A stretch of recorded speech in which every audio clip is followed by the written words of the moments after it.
আজকে আমি দেখাবো আপনাদের রুই মাছের মাথা দিয়ে ঘন্ট।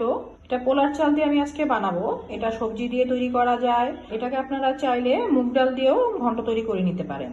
রান্নায় ব্যবহার করব আদা বাটা, রসুন বাটা, পেঁয়াজ বাটা, ধনিয়া গুঁড়ো, জিরা গুঁড়ো, শুকনো মরিচ, হলদে গুঁড়ো। সাথে এখানে আরো আছে তেজপাতা, গোটা এলাচি, দারচিনি, কয়েকটা কাঁচা মরিচ এবং পেঁয়াজ কুচি। পাত্রে তেল দিয়ে দিয়েছি। এই তেলের মধ্যে আমি এখন মাছের মাথাগুলো ভেজে নিব। আমি আগেই মাছের মাথাগুলো মেখে রেখেছিলাম হলুদ গুঁড়ো, মরিচের গুঁড়ো এবং লবণ দিয়ে। মাথাগুলো বড় করে ভেজে নিয়েছি। একই পাত্রে আমি দিয়ে দিচ্ছি এলাচি, দারচিনি এবং দুটো তেজপাতা। দিয়ে দিচ্ছি পেঁয়াজ কুচি। এখন আমি ভেজে নেব। করে কেটে রাখা আলুগুলো আমি এখন এগুলো পেঁয়াজের সাথে দিয়ে দিচ্ছি। দিয়ে দিচ্ছি স্বাদ মতো লবণ। এর সাথে আমি এখন মশলাগুলো অ্যাড করব।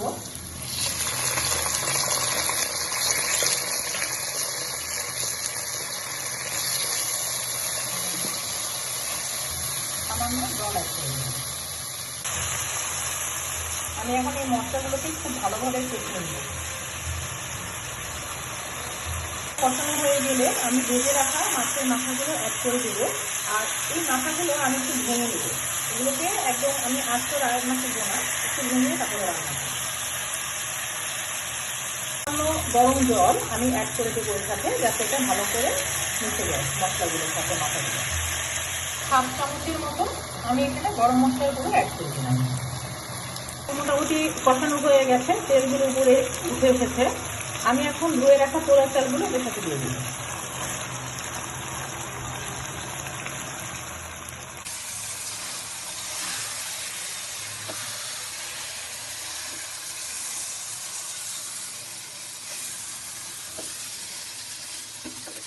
চালের সাথে মাথাগুলো খুব ভালো করে ভাজা হয়ে গেছে। এখন আমি এটার সাথে গরম জল অ্যাড করে দেবো। চাল সিদ্ধ হতে যতটুকু জল দরকার আমি ঠিক ততটুকুই অ্যাড করবো, যাতে চালটা আমার সিদ্ধ হয়ে যায় এবং ঝরঝরা হয়। 4-5টা কাঁচামরিচ অ্যাড করে দিলাম। এখন আমি এটাকে ঢেকে রান্না করব। A few moments later.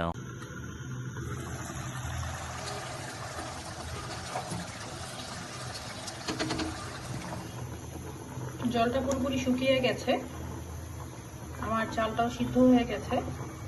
আর 2-3 মিনিটের মতো আমি ঢেকে সিদ্ধ করে নেব। রুই মাছের মাথা দিয়ে ঘন্ট রেডি করে ফেললাম।